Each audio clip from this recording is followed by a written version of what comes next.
আমাদের বিরোধী দলীয় নেতৃবৃন্দ অনেকগুলো বক্তব্য রেখেছেন আজকে এখানে।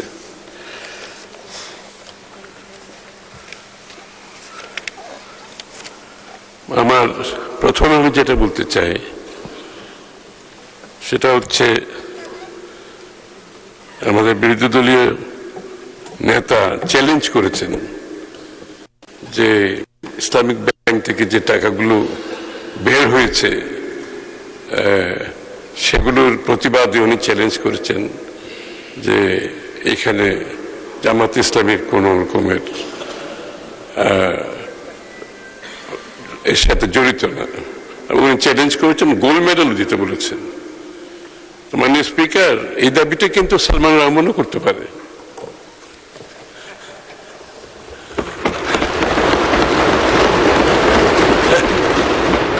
এই দাবিটা সালামও করতে পারে, কারণ তারা তো নিজের নামে কেউ টাকা দেয়নি, কেউ নিজের নামে টাকা দেয়নি। কারণ মাননীয় স্পিকার, এই প্রশ্নগুলোর উদ্রেক কোত্থেকে হয়েছে? এই প্রশ্নগুলোর উদ্রেক হয়েছে বিগত নির্বাচনে। আমরা দেখেছি কি পরিমাণে টাকা খরচ হয়েছে নির্বাচনী এলাকাগুলোতে, অবিশ্বাস্য রকমের টাকা খরচ হয়েছে। প্রত্যেকটি নির্বাচনী এলাকায় আমরা বিপুল অঙ্কের টাকার সম্মুখীন হয়েছি। এমন এমন ক্যান্ডিডেট যাদের কোনো ব্যবসা নেই, বাণিজ্য নাই, বুঝলাম নির্বাচনী আইন ভায়োলেট করেও ব্যবসা বাণিজ্য থাকলে নিজের পয়সা খরচ করতেছে। এমন এমন ক্যান্ডিডেট ছিল যাদের তেমন কোনো আয়ের উৎস সম্বন্ধে জানা নেই, কিন্তু তারাও কোটি কোটি, 50 কোটি, 100 কোটি টাকা খরচ করেছে। মাননীয় স্পিকার, এই প্রশ্নগুলো আসছে কিন্তু ওই জায়গা থেকে, এবং এটা কিন্তু পাবলিক নলেজ যে সবার কাছে এত টাকা কিভাবে খরচ করতে পারে। তো এটা একটা বিষয় আছে, এটা আমাদের বোঝা দরকার। এটা অনেক কারণে, শুধু ব্যাংকের থেকে টাকা নিয়ে যাওয়ার কারণ না। আরেকটা কারণ হচ্ছে আমাদের নির্বাচনী ব্যবস্থা, গণতান্ত্রিক ব্যবস্থাকে এটা বাধাগ্রস্ত করবে। এই ধরনের অর্থ আপনি আনআর্নড ইনকাম, যারা ইনকাম আর্ন করে না, এই টাকা যখন পলিটিক্সে আসে সেটা রাজনীতির জন্য খুবই ক্ষতিকর। মাননীয় স্পিকার, দ্বিতীয় কথা হচ্ছে এখানে পিটিশন যেটা দিয়েছে, এখানে বলা হচ্ছে চেয়ারম্যানের কথা বলা হয়েছে পার্টিকুলারলি। তো চেয়ারম্যান সম্বন্ধে আমরা বিরোধী দলের মন্তব্য শুনেছি, চেয়ারম্যানের চরিত্র সম্বন্ধে ওনারা বলেছেন, এটা ওনাদের মন্তব্য। কিন্তু বাংলাদেশ ব্যাংক কিন্তু এটা পরিষ্কারভাবে বলেছে, ওনারা তদন্ত সবকিছু করে এখানে ওনাদের এখানে তদন্তে কিছুই পাওয়া যায় না। আমার প্রশ্ন সেখানে না, আমার প্রশ্ন হচ্ছে একজন চেয়ারম্যানের কারণে, একজন চেয়ারম্যানের মনোনয়নের কারণে কোন ব্যাংকের গ্রাহকরা টাকা উত্তোলন করে চলে যায়, এটার কোনো নজির নাই। মাননীয় স্পিকার, কোনো নজির নাই দুনিয়াতে। আসলে কোন ব্যাংকের চেয়ারম্যান কে গ্রাহকের ধার ধারে না, গ্রাহক ধার ধারে, তার ইন্টারেস্ট সে ঠিক মতো পাচ্ছে কিনা, সে টাকাটা ফেরত পাবে কিনা, এবং আস্থা আছে কিনা। চেয়ারম্যানের মনোনয়নের কারণে কোন ব্যাংক থেকে টাকা উত্তোলনের বিশ্বে কোনো নজির নেই, কারণ গ্রাহকদের কোনো ইন্টারেস্টই নেই এখানে। সুতরাং এই যে টাকা উত্তোলন হচ্ছে, আপনারা বললেন মাননীয় বিরোধী দলের সদস্যরা, এই যে টাকায় উত্তোলন 2000-3000 কোটি টাকা উত্তোলন হয়েছে, এটার সাথে কিন্তু আরো কিছু ব্যাপার আছে এখানে। এটার সাথে সাথে এই যে আমাদের ব্যাংকের ভিতরে বাইরে যে উগ্র মিছিল এবং কর্মসূচি গ্রহণ করা হয়েছে, ব্যাংকের ভিতরে এবং বাইরে উচ্ছৃঙ্খল উগ্রতার সাথে যে ধরনের প্রতিবাদ করা হয়েছে, এবং এটা এখনো অব্যাহত আছে, এটা হচ্ছে একটা দিক। এবং এটার সাথে সাথে যে আপনাদের যে মাননীয় বিরোধী দলের যে আশঙ্কা যে আপনারা প্রকাশ করছেন, এটা আমরা একটু যোগসূত্র দেখতে পাচ্ছি এখানে। কারণ এই যারা উইথড্র করে চলে গেল, এরা কারা?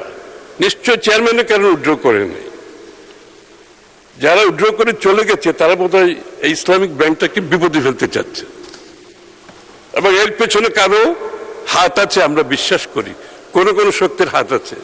তারা চায়, আসলে তারা ইসলামিক ব্যাংকের ফেল করতে চায়, ইসলামিক ব্যাংকটাকে তারা ফেল করে রাজনৈতিকভাবে ফায়দা উসুল করতে যাচ্ছে। এখানে ইসলামিক ব্যাংকের ভালোর জন্য কেউ বলছে, আমি সেটা বিশ্বাস করতে চাই না মাননীয় স্পিকার। এইটাকে ফেল করাবে এবং রাজনৈতিকভাবে বলবে যে আর্থিক শৃঙ্খলা দেশে নষ্ট হয়ে গেছে। আমি একটা কথা পরিষ্কার ভাবে বলতে চাই মাননীয় স্পিকার, বাংলাদেশ জাতীয়তাবাদী দল আমরা আর্থিক শৃঙ্খলায় বিশ্বাস করি, এবং আমরা বিশ্বাস করি না আমরা যে কথাগুলো বলি আর্থিক শৃঙ্খলার কথা, আমরা যখন বলি ম্যাক্রো স্টেবিলিটির কথা, আমরা যখন বিনিয়োগের কথা বলি, আমরা কিন্তু কথাগুলো অক্ষরে করে পালন করি। আপনি বিএনপির বিগত দিনের সরকারগুলোর ইতিহাস যদি আপনি দেখবেন, আর্থিক শৃঙ্খলা নিয়ে কোনো প্রশ্ন নাই, শেয়ার বাজার নিয়ে কোনো প্রশ্ন নাই, ম্যাক্রো ইকোনমিক স্টেবিলিটি সবসময় বিএনপির সময় সবচেয়ে সচল ছিল। সেই জায়গা থেকে তো আমরা সরে দাঁড়াই নাই, আমরা বলুন তো আরো ভালোর দিকে যাচ্ছে। এখন বাংলাদেশে আর্থিক শৃঙ্খলার প্রয়োজনীয়তা বিএনপির চেয়ে বেশি কেউ অনুধাবন করে না মাননীয় স্পিকার। এখানে মাননীয় স্পিকার ওনাদের পিটিশনে একটা জায়গা আমি আসছি, যে ওনারা বলছেন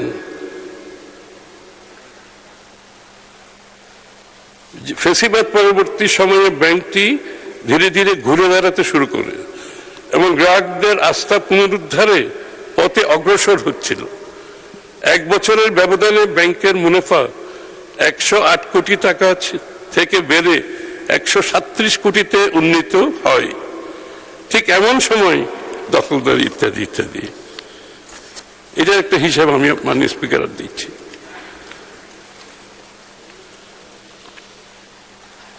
ব্যাংকটির ব্যবস্থাপনার স্বার্থে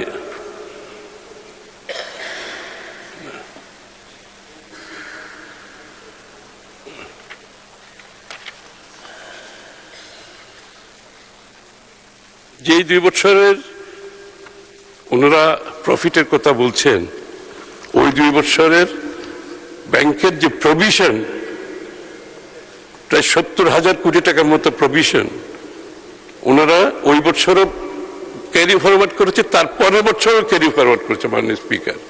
অর্থাৎ এটা আসলে ওই প্রভিশন যদি আপনি দেখান যে এনপিএল নন পারফরমেন্স লোনে, এটা বিশাল ক্ষতির অবস্থানে ছিল।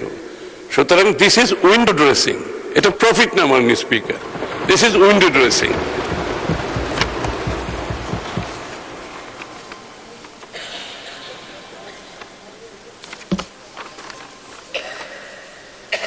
একজন বক্তা এখানে বলেছেন ইসলামিক ব্যাংক শুধুমাত্র একটা ব্যাংক নয়, এটা একটা ইকোসিস্টেম। সঠিকভাবে বলেছেন, ইট ইজ অ্যান ইকোসিস্টেম। এই ব্যাংকটাকে ঘিরে যে রাজনৈতিক কর্মকাণ্ড চলছে মাননীয় স্পিকার, এই ব্যাংকটিকে ঘিরে যে সুবিধাবাদী রাজনীতিতে অর্থায়নের যে প্রক্রিয়া চলছে, এটা শুধু ব্যাংকের মধ্যে সীমাবদ্ধ না, এটা রাজনীতির মধ্যে ঢুকে পড়েছে। এবং আমি বিশ্বাস করি এই ইকোসিস্টেম থেকে আমাদেরকে বেরিয়ে আসতে হবে।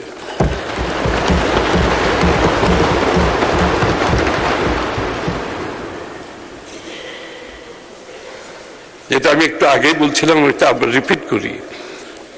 2025 সালের শেষে ইসলামী ব্যাংকের শ্রেণীকৃত ঋণ 94,000 কোটি টাকায় পৌঁছেছে, যা ব্যাংকের মোট ঋণ পোর্টফোলিওর 51%। 31শে ডিসেম্বর 2024 তারিখে ব্যাংকটির 69,000 কোটি টাকা প্রভিশন ডেফারেল সুবিধা নিয়েছে, যেটা একটু আগে বলেছিলেন।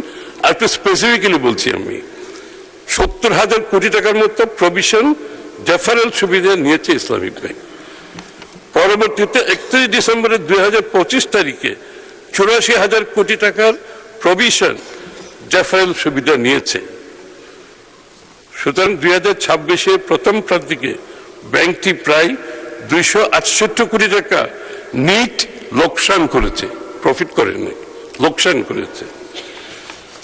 সো এইটা কথা হচ্ছে, আপনারা বলছেন এই ব্যাংকের এই ব্যাংকটির যে সফলতার কথা বলেছেন সেটাও আমি বুঝলাম। আপনি উইথড্রয়ালের ব্যাপারটা আমি আবারও বলি যে যখন স্বৈরশাসকের সময়, ফ্যাসিস্ট সরকারের সময় ইসলামিক ব্যাংক যখন টেক ওভার হয়, স্বৈরশাসকের লোকজন যখন টেক ওভার করেছে বলে আপনারা বলছেন, তখন কি ব্যাংকের গ্রাহকরা তাদের টাকা প্রত্যাহার করেছিল? করে নাই। এই জন্য আমি বলছি, একজন চেয়ারম্যানের নিয়োগের জন্য ব্যাংকের গ্রাহকরা টাকা উইথড্র করে নিয়ে যাবে, এটা বিশ্বাস করার কোনো কারণ নেই। কারণ ডিপোজিটারদের সাথে, ডিপোজিটার ব্যাংকের গ্রাহকের সাথে ব্যাংকের চেয়ারম্যানকে, এটা তাদের কোনো সম্পর্কিত কোনো ব্যাপার নয়। মাননীয় স্পিকার,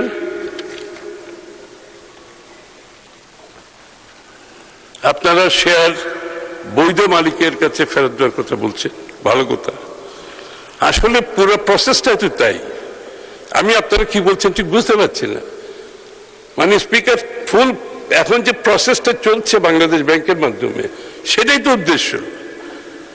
সরকার তার বৈধ মালিকের কাছে ব্যাংক ফিরিয়ে দেওয়ার যে প্রক্রিয়া, সেই প্রক্রিয়াটা বাংলাদেশ ব্যাংক বর্তমানে করছে। এবং বাংলাদেশ ব্যাংক যেখানে শঙ্কা প্রকাশ করছে, বাধাগ্রস্ত হচ্ছে যে যাদের মাধ্যমে পরিচালিত হলে গ্রাহকদের অসুবিধা হবে, শেয়ার হোল্ডারের অসুবিধা হবে, সেই জায়গায় পরিবর্তনটা আনছে। এবং সেই পরিবর্তন আনার অধিকার বাংলাদেশ ব্যাংকের ব্যাংক আইনের পরিপ্রেক্ষিতে আছে।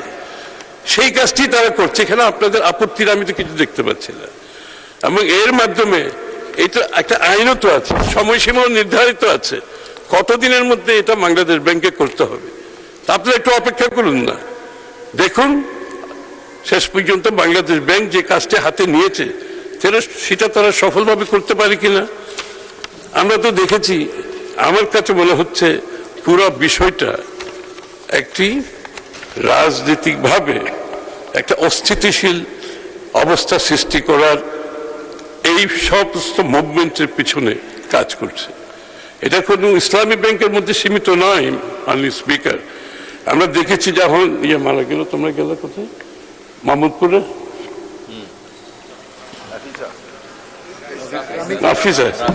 রামিসা। মানে স্পিকার, আমরা প্রতিটি ক্ষেত্রে মবক্রেসির যে একটা টেন্ডেন্সি, আমরা কিন্তু প্রতিটি ক্ষেত্রে দেখতেছি। রামিসা যখন মারা গেল, মাননীয় প্রধানমন্ত্রীর সাথে সাথে গেলেন, পররাষ্ট্রমন্ত্রী গেলেন, আমাদের ল মিনিস্টার গেলেন। ওখানে আমরা কি দেখেছি মাননীয় স্পিকার? Total mobocracy, উচ্ছৃঙ্খলতা। এবং যেখানেই কোনো কিছু ঘটছে সেখানেই মবক্রেসি, সেখানেই উচ্ছৃঙ্খলতা। একটা রাজনৈতিক অস্থিতিশীল করার একটা প্রক্রিয়া চলছে মাননীয় স্পিকার।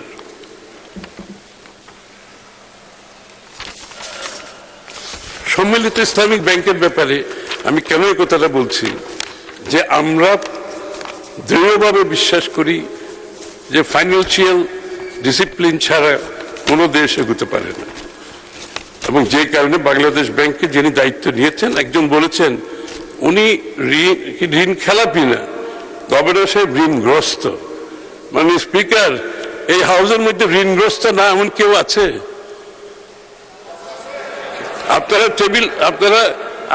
আপনারা এই টেলিভিশন, গাড়ি, এইগুলোর ডে টু ডে বেসিসে কোনো না কোনো ঋণ তো সবার থাকে। হ্যাঁ, ঋণ নাই? হ্যাঁ, তো তাইলে ব্যাংক করেছেন কি জন্য? তাইলে ব্যাংকটা করেছেন কি জন্য? কার জন্য? আসলে তো ব্যাংক, আমি তো বলছি,